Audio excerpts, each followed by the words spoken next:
going to kick off with a couple of people I asked specially just to get us going. And they're both from, or all three at the moment are from Springburn. But I'm going to start with Doris, if you would kick us off, please. Doris is from Springburn. How long have you been with us, Doris? I can't remember, but it feels like 4 years ago. Yeah, yeah. So an established plotter there now. Yeah. Yeah. Okay, so you were going to lead us with one of the recipes you use. Okay, I'm trying to find my own recipe, but I can't find it. So I'm just gonna go with experience. The recipe that I came up with is from something that I grow a lot in my allotment. Actually, that is the reason why I got my allotment, so that I can be able to plant this particular plant. It is, we call it, from my country, we call it Sukumawiki, but basically it is just kale or collard greens. And every household in my country, they cook this almost on daily basis or maybe every other day. And it is cooked basically by most African countries. And we have varied ways of cooking it. So today I'm going to be talking about the basic way or the basic method of cooking it. Basically, we need like a bunch of Sukumawiki. When I say Sukumawiki, you'll know that it is kale or the collard green. I'm going to be using my native language. So you need a bunch of Sukumawiki, finely washed and finely chopped, and one large onion, which is chopped, and cooking oil, tomatoes chopped as well, and salt and Royco cubes or Royco stock cubes. And then we need meat that can be chicken, beef, or matumbo. Matumbo is the intestine part of a cow or a goat or a sheep, but that is optional.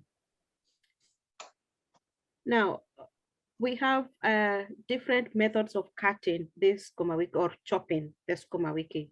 For example, if you are chopping them in a way that you're going to be adding meat during the cooking, you need to chop them like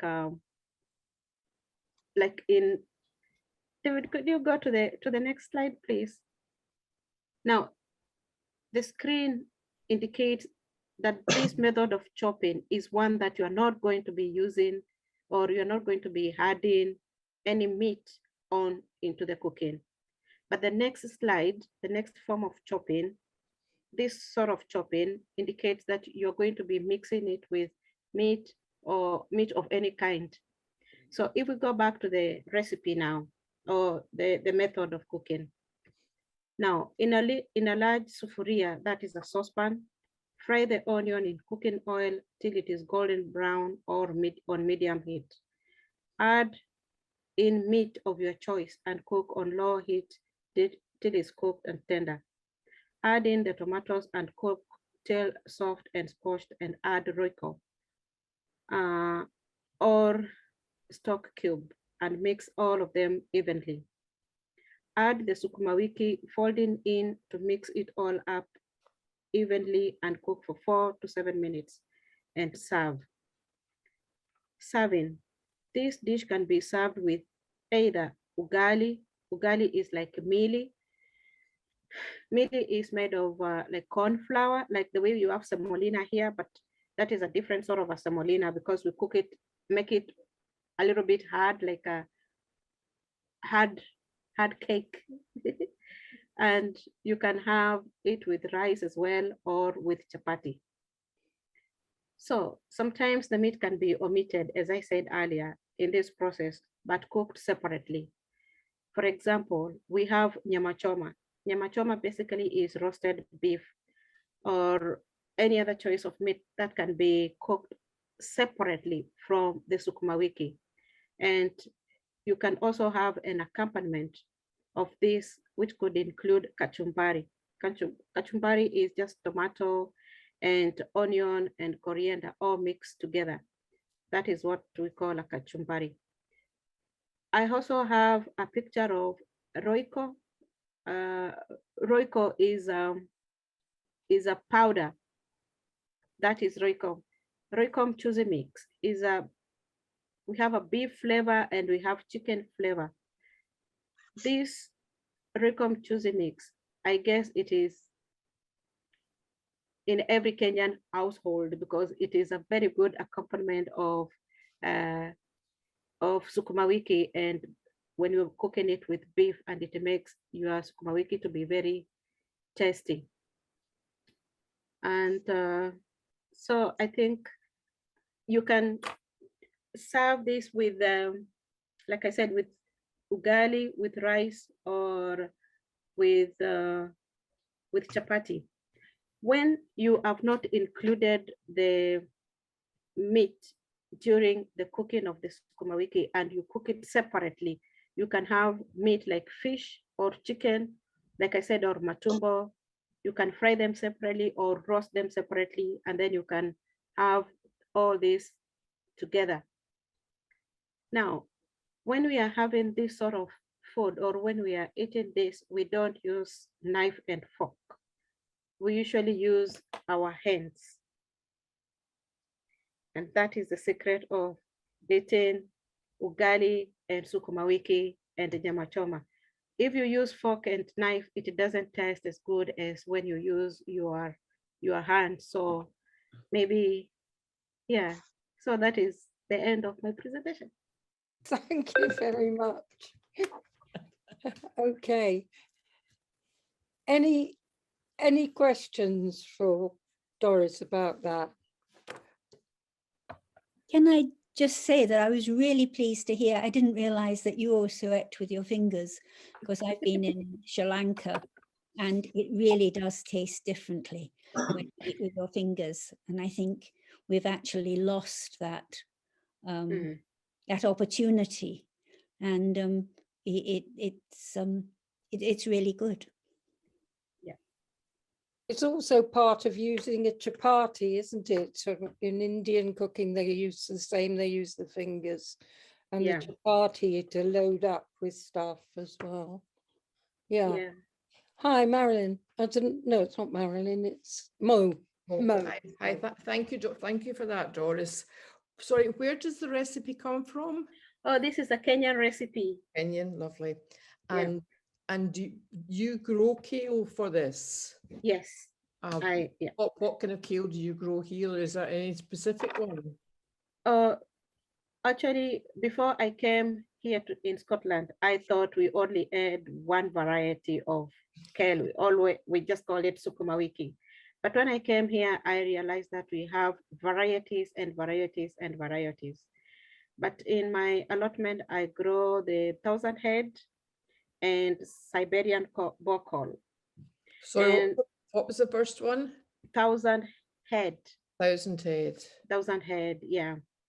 And I've been trying different varieties like the dwarf cadet, dwarf bohol cadet, I don't know, cadet bohol or bohol cadet. And I've been trying the Siberian Siberian, yeah.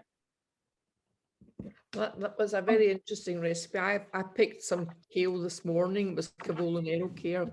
I'm sitting not sure what to do with it. So thank you very much. I hope now you have an idea. If you want to email me for more, just feel free. Thank you. Okay. How much proportion of tomatoes do you put in it, Doris? Sometimes it's optional, really. Like myself, I don't put tomatoes because I find it a bit more tastier. I don't feel the taste of the Sukumawiki, so sometimes I omit the tomatoes. But it is good to put tomatoes. That is my choice. So, like if you have a bunch of Sukumawiki, like just a bunch like this, you can have like 3 tomatoes. 3 tomatoes in it. You can even put carrots or or peppers or peas sometimes, or you can mix it with spinach. But the recipe today was just the basic, just the basic Sukumawiki on its own. Right, yes, to give us an idea of how Yeah. that dish works. Mhm. Oh, okay, that's great. Any other questions? How do you cook kale, the rest of you? Basically boil it in water and salt. So hence this is a great recipe, because the usual way of eating it is you eat it because it's the only thing that grows this time of year. So that's a great recipe, Doris. I can see me now cooking like Mo. I've got a bunch of it in my fridge. Mhm. Yeah. Glad to hear that. Anybody else? How do you cook kale? Yes, Sarah. I do it like Brussels sprouts, which is you rinse it obviously, but you don't boil it. You just put a touch of sesame seed oil with it.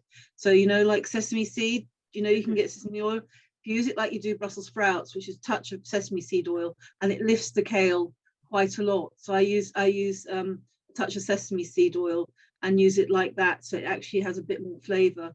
Because otherwise, if you boil it, it just loses it so much. Especially the Negroli one, which is quite soft. So I try and use a bit of sesame seed oil with it.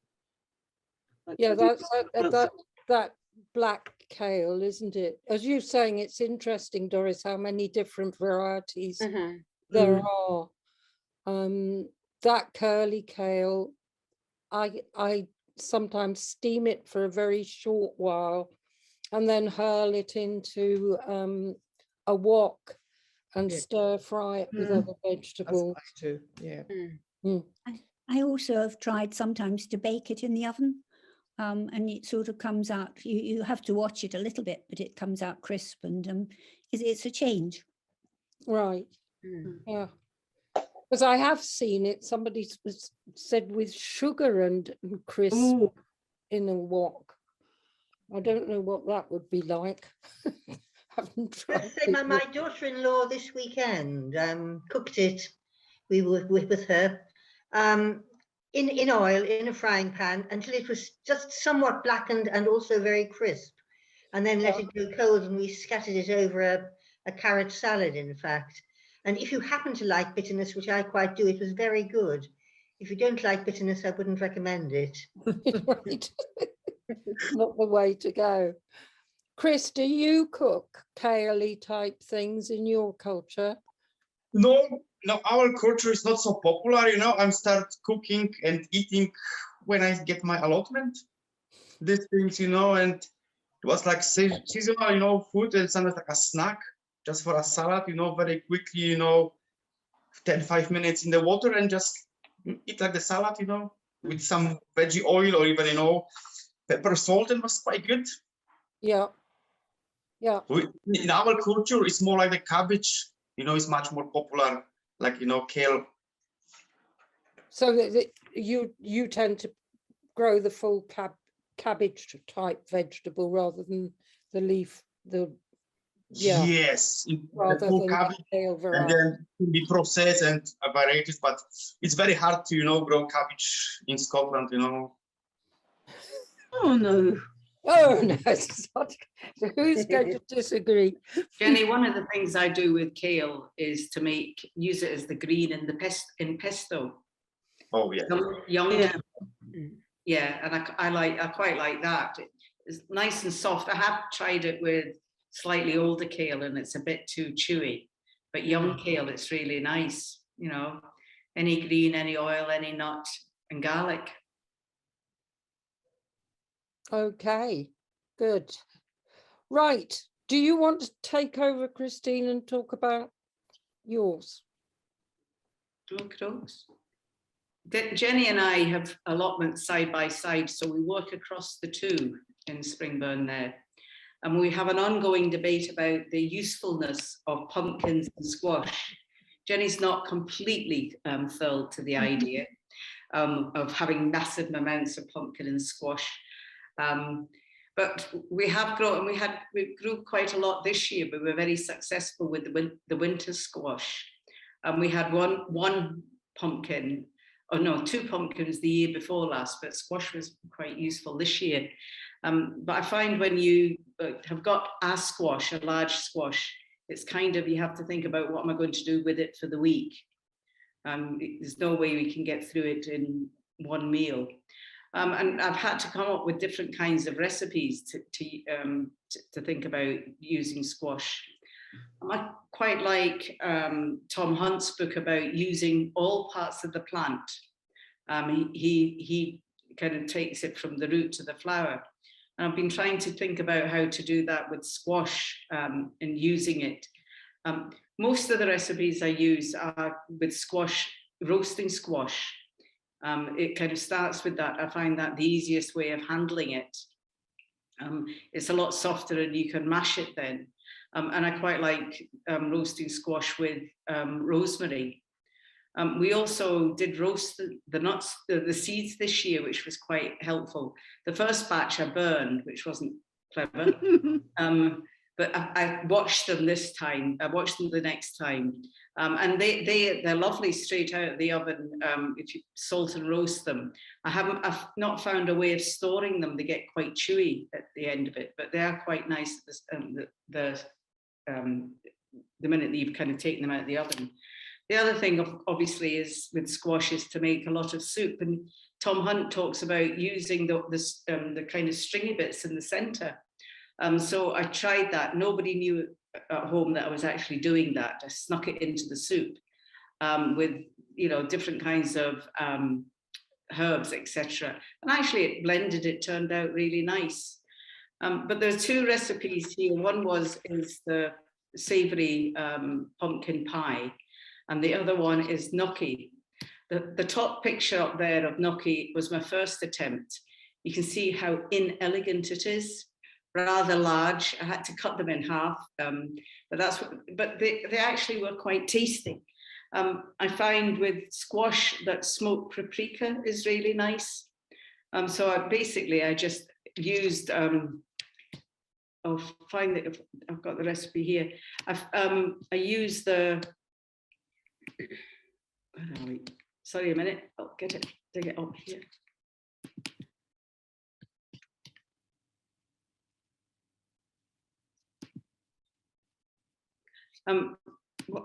What I did was use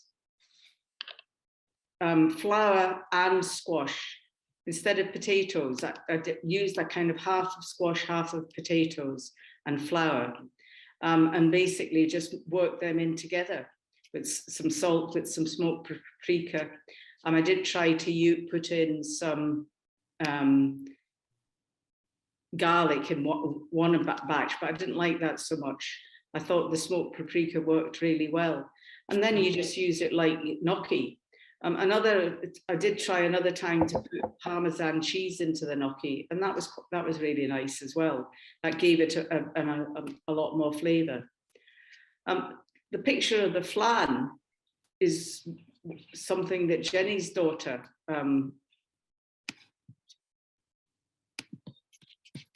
savoury pumpkin pie. And that's basically, again, mashed pumpkin with onion and garlic, you know, and put in, you know, with eggs and cream and cheese, put into a pastry pie. That was from the Frugal and Thriving website. And that looks like a nice pie. Emma, Jenny's daughter, you can see, has decorated it with meat and peppers and onions. But it's really like making a quiche, but using squash instead. So I suppose what I've been trying to experiment with is using squash in different ways to substitute for other kinds of vegetables. And sometimes, you know, substitute for eggs. Sometimes I use eggs with it, but I don't always use eggs. I have also used squash in instead of potato in potato scones, or halve the potato scones. So that's a kind of running around of squash. Right. Yeah. No, the first year we grew squash, they they were yellow football-y things, weren't they? And I thought they It's had a squash. right. I thought they had absolutely no flavour whatsoever. So we had a big argument about whether we'd have squash or we wouldn't, and I was against it. But the varieties we've got now, we should have thought through the name, haven't we?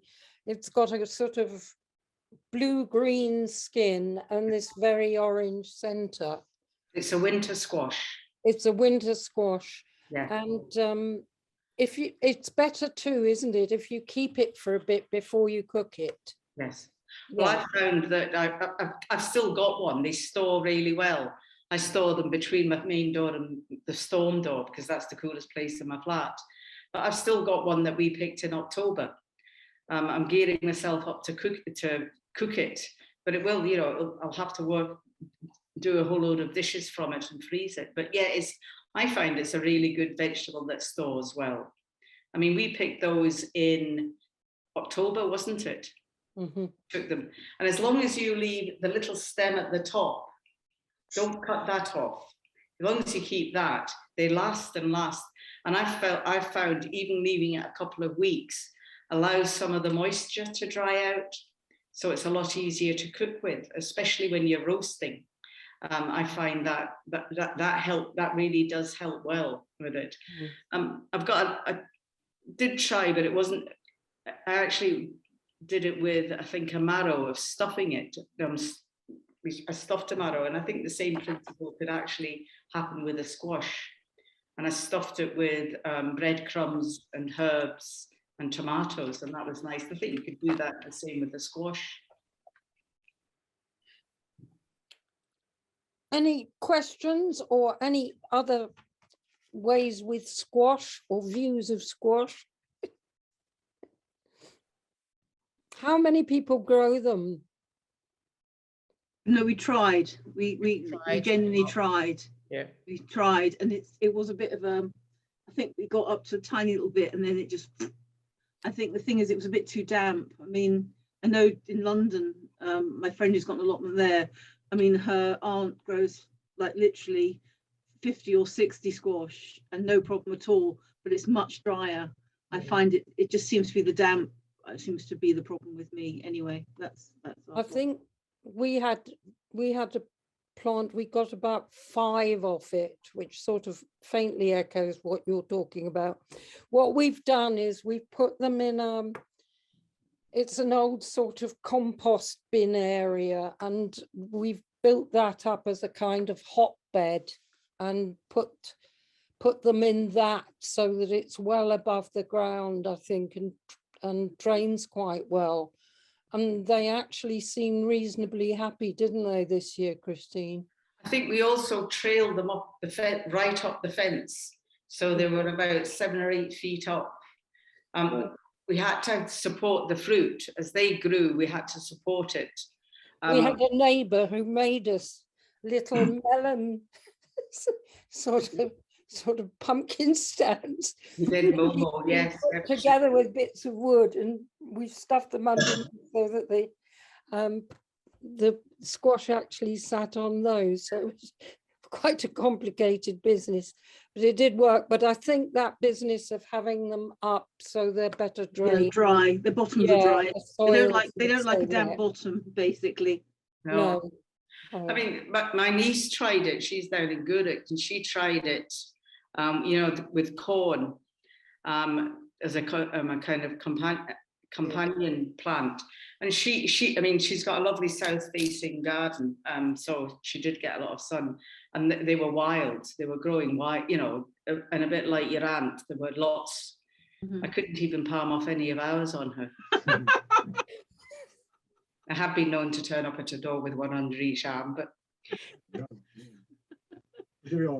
yeah, I don't mind them. I think they're great. I love squash, but I love to grow them. But as I say, I think they just got damp bottoms, and so that was the end of that. So that was kind of yeah. But that's good. It's a good suggestion. Yeah, I've got seeds for the patty, the small ones. My niece gave me seeds for those. So Jenny, we're going to try those this year. Right. Fair warning. Okay.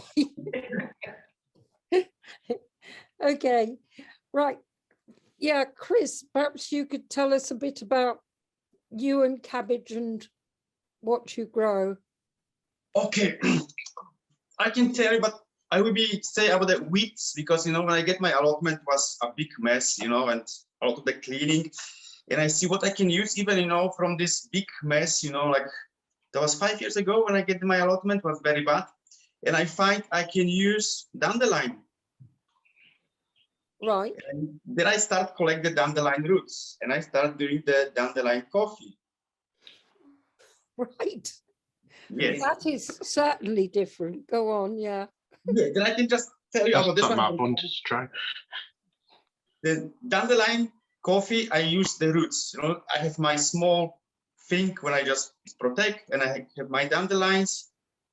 Digging the roots, for example, 3-4 months after they start grow the plant, I collect the roots, cleaning very well with the brush, cutting for very small pieces, 30 to 40 minutes in oven to dry, and then coffee grinder, just grind them and use like a coffee and taste very sweet. And that's why I started like the 4 years, and already last 3 years, for a winter time, I collect maybe half a liter jar for winter time, and the coffee with the oat milk tastes amazing. Mm. And also during when it's flowering, the dandelion, I use also the flowers, and you can very quickly fry the flowers in the deep oil and eat like a snack. It's something unusual, but I'm looking also for the point of what I can use, like plants, what I can grow, on what I can use, natural plants, which one we sometimes thinking they are weed and we just digging them and throw away, but we can use them. And one of my favorite is dandelion, what I can use, like even the small fresh leaves I can use for a salad. Then whole plant can be used during all year. But of course, each one person need to check themselves, and if they like this, products or no. But for me, it's working, and it's amazing. Like every year when they start dandelion start put the seeds, I collect the seed for the next year to plant myself in where I need to plant only, not everywhere in my allotment. Oh my God. Yes, all the rest of us are busy trying to kill it off. You make dandelions into wine as well, apparently. I've tasted it before. It's actually quite nice. Dandelion wine. There's dandelion and chamomile Yes. wine. There's someone I knew for another allotment and made it and let me try it. It was actually quite nice. Oh. I think So it's the actually dandelion certain parts coffee- that it has like medicinal uses as well. Yeah, because dandelion coffee was what they had in the Second World War, wasn't it? That was the recommendation for the Second World War was dandelion coffee. Dandelion burdock. There, that's a good drink. That's right. Yes, of course. It is. And people just forget about this one. There is a free coffee, and it's not so bad for a digestive and also stomach, because it's different when I drink just normal instant coffee or Turkish coffee. I feel sometimes like bloated in my stomach and unwell. After this coffee with some milk, is so lovely, and it's very warm up your body. There you go. All the dandelions we've got on the plot. Chris, when you dry the roots, how high do you have the oven? What temperature do you put it? The first time I put too high, it was like 220, and it was almost burned. And after even I grinded them, they was very strong. Then I find like quite good temperature is between the 180 to 100, and holding like maybe degrees, of course, and holding maybe 30 minutes, and check after 30 minutes if the roots, the small pieces are still dry, they are already dry, or they are still wet. If they are still slight wet, another 10 minutes, and then I'm grinding them again, put to the the cooking paper, and put for another 2-3 minutes to oven, just total dry. And then when I take off, I also holding them on the paper like 1 hour to just take off the heating from them, to not put straight away to the box, because they can mold it. And I use like even it's like if you're doing the coffee, it's not even a full spoon of the teaspoon. Sometimes I use the half of teaspoon for 1 cup, and it's enough. Mm-hmm. Next time, for example, if we had a meeting on the allotments, I can take some and we can taste. Oh, that would be be good. good. Yeah, to give it a try. Yes, and also I don't remember, but also the dandelion coffee have a lot of the beneficial from the a natural healing. This Oh, but like they quite good for, like I said, stomach, and also keeping the natural bacteria in the guts is quite good to not like drinking every day, but once a week, for example, to clean the body. Anybody else tried dandelion coffee? No? I want to now. Yeah, yeah, it's good. It's Yeah, but good. how I say it's quite good grown old, because the Yeah. price, for example, for I think so 1 kilo dandelion roots is cost £75. Wow. The 100-gram coffee cost I think so £10 in shop. All right. It's very expensive. Oh, That's why I start, collecting good growing myself. it's so funny because we just throw them away. Judy, did you want to add something? Oh, I'm having trouble, yes. I was just going to ask about frying them, Chris, because I've tried, but when I've got them home, they're all closed up. How do you keep them open, or how do you manage to get them home? The flowers? I'm just, the flowers is like straight away. If I collect the flowers, I'm doing the same time. If I collect early morning, then, before the evening, I'm already trying to do it like they are fresh. But they're still open, are they? Because mine have always closed up.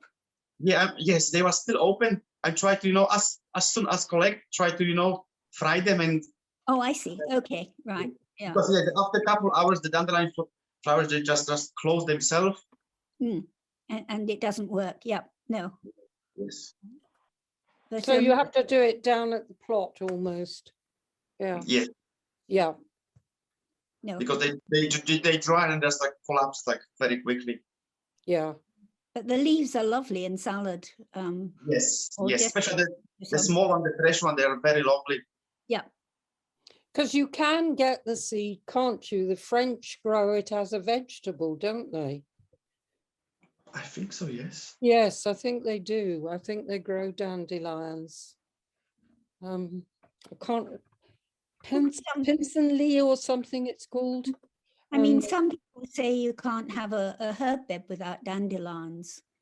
As part of your herb, if you've got a herb bed, then you really should have dandelions in there as well.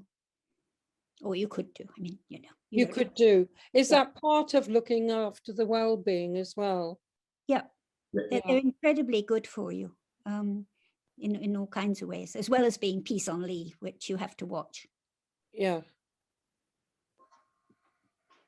Yes, it's a fairly straightforward name, isn't it? With the French, yeah. Okay. Any other questions for Chris about that?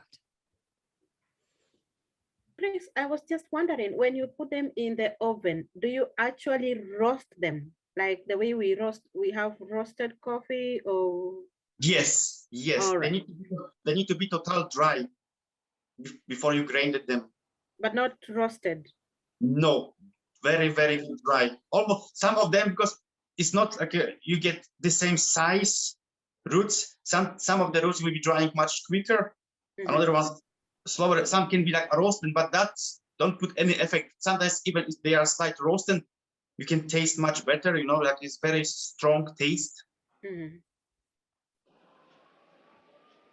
Okay. Do you think it would work dehydrating it rather than roasting it, or is it kind of best?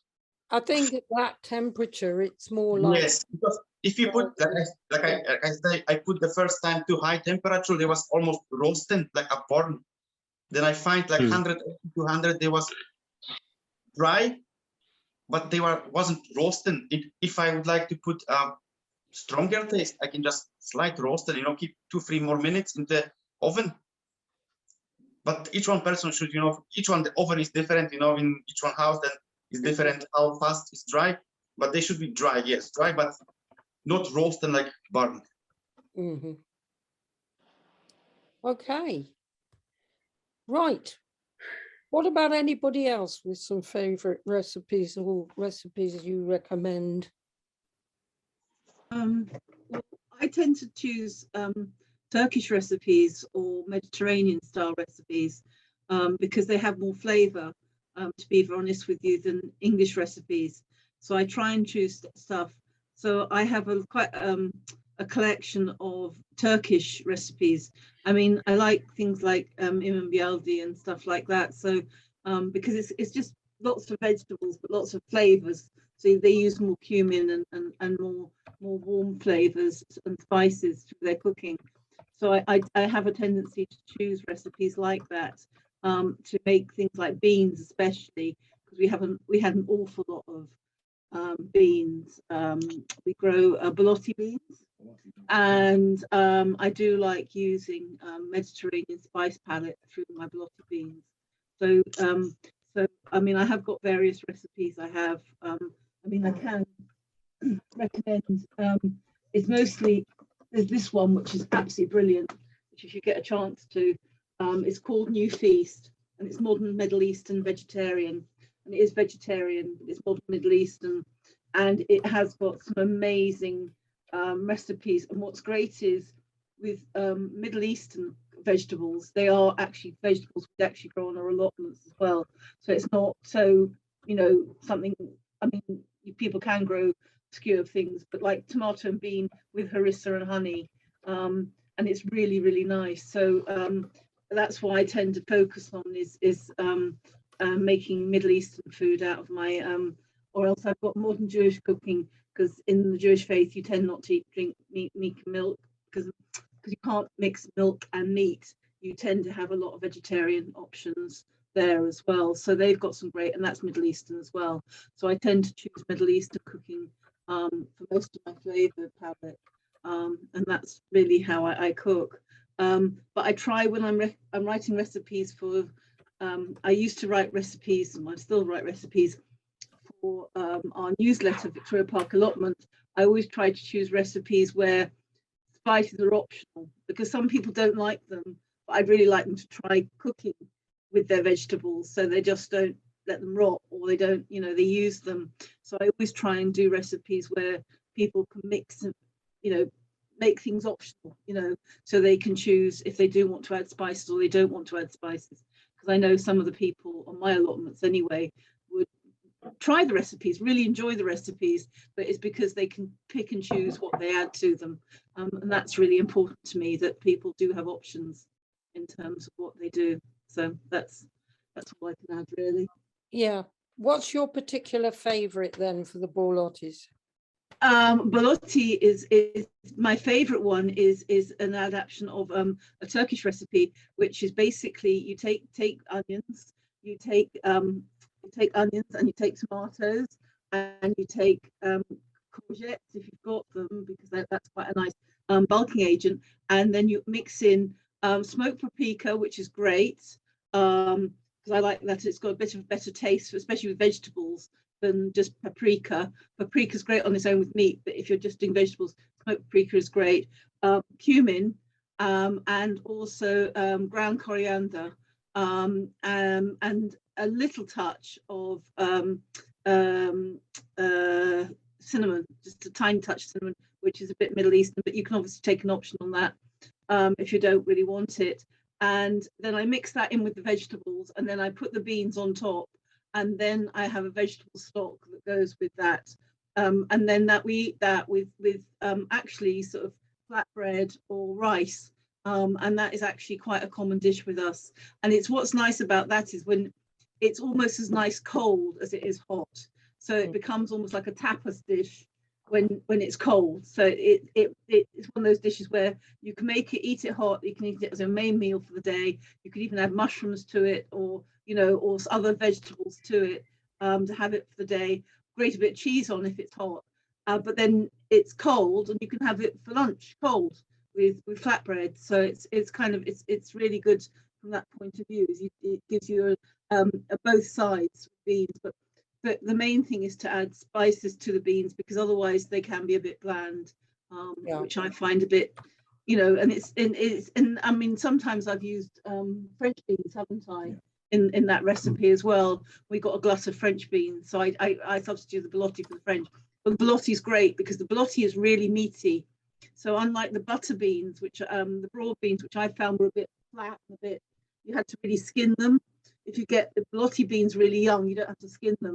So you've got a bean that doesn't need skinning, but B, it's really kind of meaty and substantial, which is really nice as something to eat.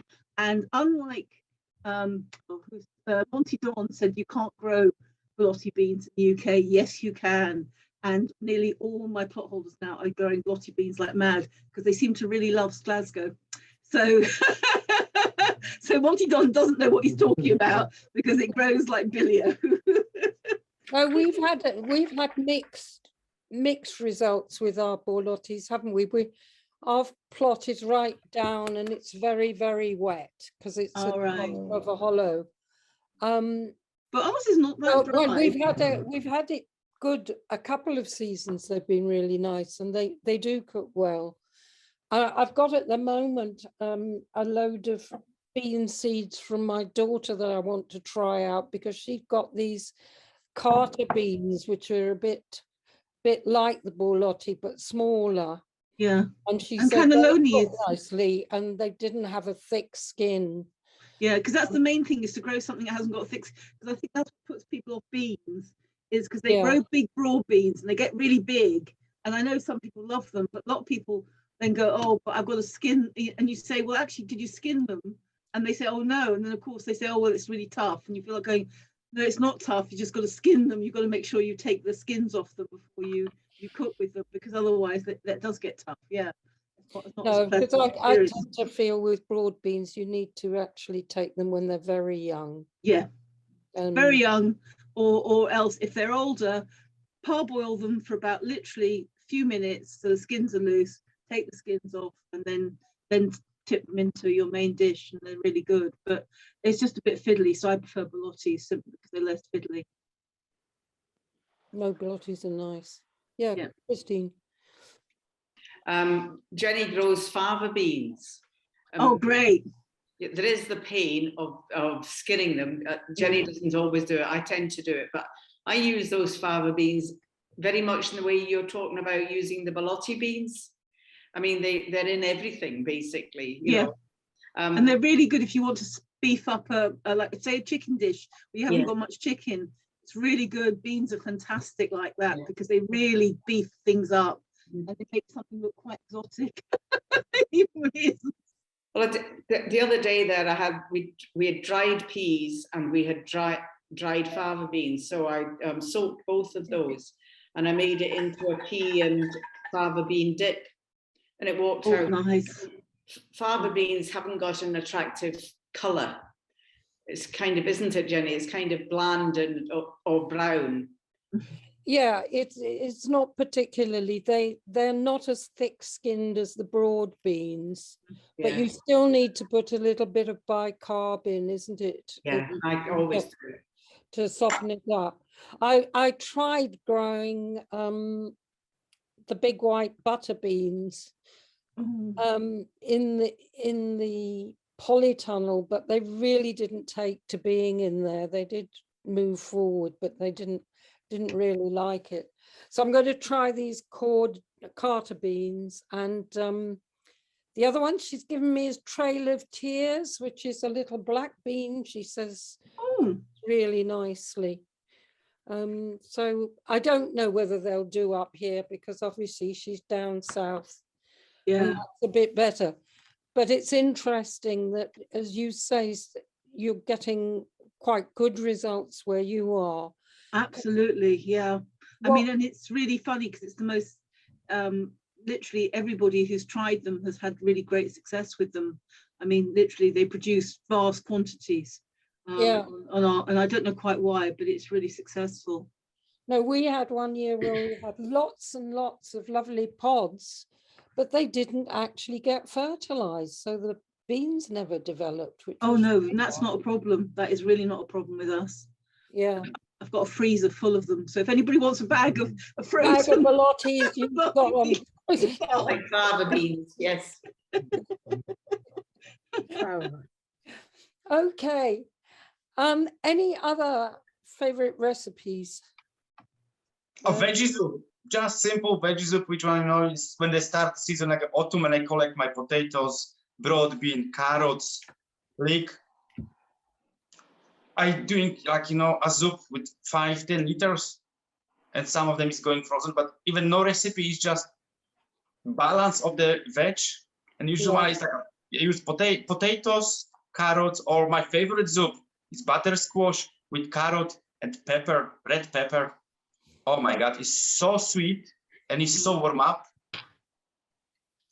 And I done 3 times like butter squash soup with carrot Yeah. and pepper. And I use also these things from the seeds from inside to make a flavor much better. They say what Christine done is taste much better. The soup we don't just drainage and the seeds with this thing is inside. I just take the seeds and do it on the inside and the soup tastes much better.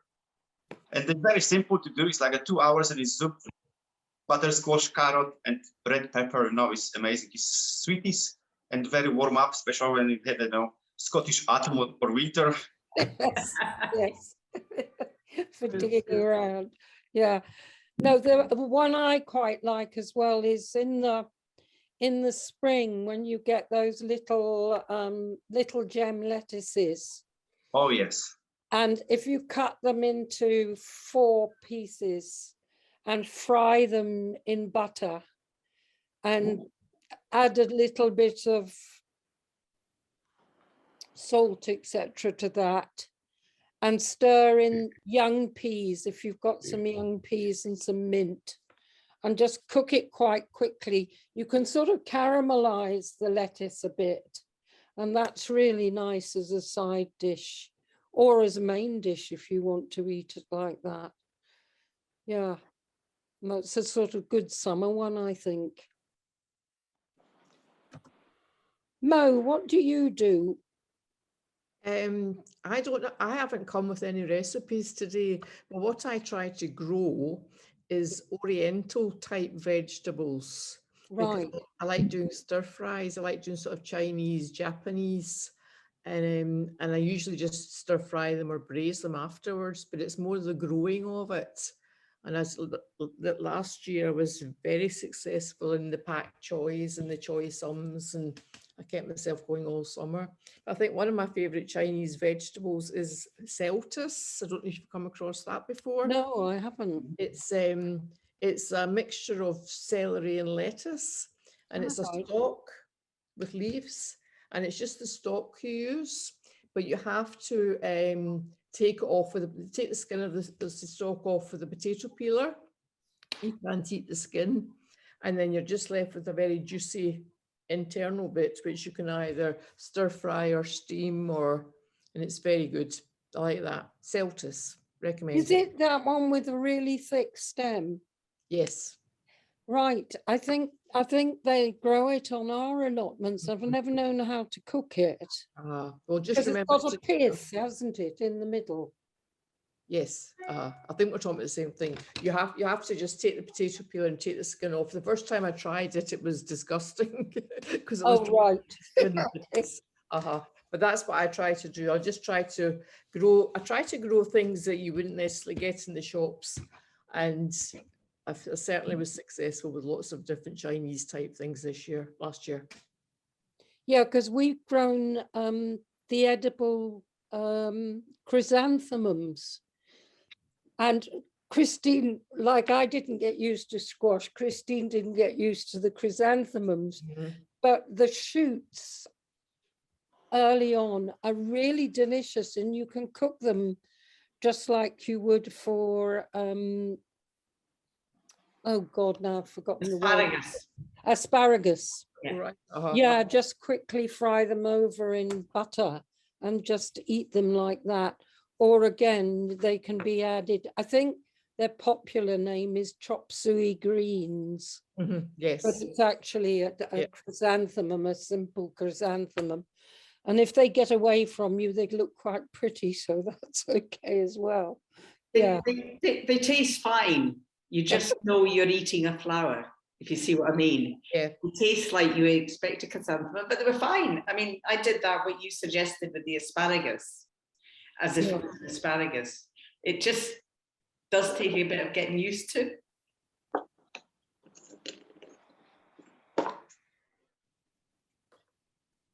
I'm just thinking, Judy, do you have anything you recommend? What I was thinking about talking about asparagus is I grow Good King Henry, which I absolutely love in sort of after when you've had the wild garlic, then I go on to Good King Henry, and the flowers there you can use as asparagus, and it's very tasty. And as I say, the leaves, they're a strong taste, but they're very good. And again, it's a perennial, so it comes up every year. So I like that. And as I say, I'm getting excited because the wild garlic's just about to come up. And so wild garlic pesto, and just using wild garlic in lots of things. It's at this time of the year, it's really good. So those are my two things, I think, for the spring.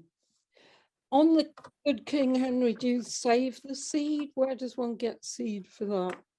I don't know, because it's a perennial. So I've had it for years and I split it. I tried giving it to somebody, and I've tried giving it to two people and it hasn't worked. So I'm not quite sure. Do you does it flower? Yeah, it's flowers. It's the flower you use for instead of asparagus. So you can use the leaves as a tasty spinach type, but it's quite sharp and Right. spinach. So you cook it the same you would spinach, stir fry or that kind of thing. And then the flowers, you again just steam and like asparagus, and it's called poor people's asparagus. Poor people's asparagus. No, I was thinking if it flowered, you haven't ever tried collecting the seed? Not the seed, no. As I say, the root. I mean, my own. I've split my own root and propagated It's been it. all right. And it's That'd be been interesting to get some seed from it, I would have thought. Yeah, I might try. Yeah. I mean, we use the perennial sorrel. I don't know. Does anybody else grow perennial sorrel? Yeah, lots of sorrels. Yeah, but it's really good in spring. It's quite sort of a lemony flavor, but a delicate leaf, and it's lovely added to a salad. Or in an omelette. I mean, that in an omelette is good. Yeah, it's really good. Is sorrel omelette, I think. Yeah. I have to net it against the birds because it's virtually the first green thing that comes up on our allotment, isn't it, Christine? It's really early. I've got it now, but the birds have never. Gosh, oh, they do on our place. They're terrible. What, even for them? You're muted, Christine. Oh, sorry. No. It was me that was muted. I think sorrel's great with eggs at the very last minute. As used to say in an omelette, throw it in. I also have used sorrel at the very last minute in a lentil stew. And if you put it in at the very last minute, it doesn't lose the lemony flavour. You're just putting it in literally as you're serving it, that huge handful of it. And I find it lifts lentil stews. I really like it. Yeah. And that's a perennial again, so you should be able to root divide it. Yeah. Can I ask Doris?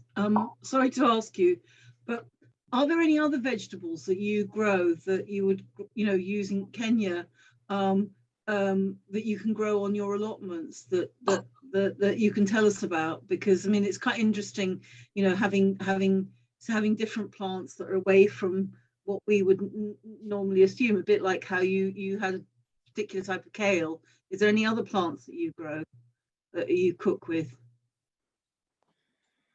Yes, I have lots of other vegetables that I plant. Like I wanted to ask Kristen, for example, she said that she uses the old part of, is it the pumpkin plant or the squash plant? Either. In the pumpkin plant, I've used the flesh, the stringy bits and the seeds. Do you use the leaves at all? Do I use the? leaves. No, I've never tried that. Ah. Okay. So we use the part of the pumpkin. Actually, I've been trying to plant pumpkin and I've not been successful. And we use the leaves as well, just the same way we use the kales. We like, but this time we boil the leaves of the pumpkin leaves. We boil them, but first we remove the ribs, you know Yeah, the rib spine, the yeah. ribs, the spine. We peel it off and then we chop it and then we boil it because it's a little bit stingy or it has those kind of spikes, so we can reduce that and then we fry them. It is usually very, very, very tender, and we just use it the same way as we use Sukumawiki. There's also another plant that I plant, which is, I know it is going to raise your hairs. I also plant the black nightjack. Right. When the chairman of my allotment came to visit my allotment, she asked me, Doris, what is this that you're planting here? It looks so nice and so fleshy. I said, it is the black nightjack. And she jumped. She jumped. She leapt. She leapt. I thought she was so scared because the plant is okay. We have poisonous varieties, but the one that we plant for eating is a little bit different from the other poisonous ones. But so it is careful. It is useful to be careful on the variety that you are eating. Yes, because it's what we call deadly nightshade, isn't it? But Yeah. it's a member of the potato and plant. Yeah. Tomato. Mhm, Yeah. mhm. Yeah. I plant that too. And that is very, very, very, very nice as well because it is a very good source of iron. Right. And the way we cook it, we boil it first. After picking from the garden, we wash it thoroughly and we chop it, and then we boil it a little bit just to get rid of maybe the toxins in there, and then we cook it and fry it. It's lovely. It's great. No, that would be. I've seen that growing. You grow quite a lot, don't you? Yeah, So I did a lot last year. Yeah. Yeah. Yeah. No, we must give it a try. But we need to learn how to get rid of the toxins. Yeah. Okay. Well, time's up. Thank you all for your contributions. That's been really great. Thoroughly enjoyed myself and learned quite a few new things. What we'll do is we'll gather that together and get back to you if there are any details we need of the recipes. And I'll try and get them typed up and distributed to you all. Would that be a good idea? Thank you. Yeah, yeah. Yeah. And really good to hear about some new plants that we haven't talked about before. That's really great. Yeah, okay. Well, thank you all very much. Cheerio. Thank you. Thank Cheerio. you. Good evening. Bye. Bye.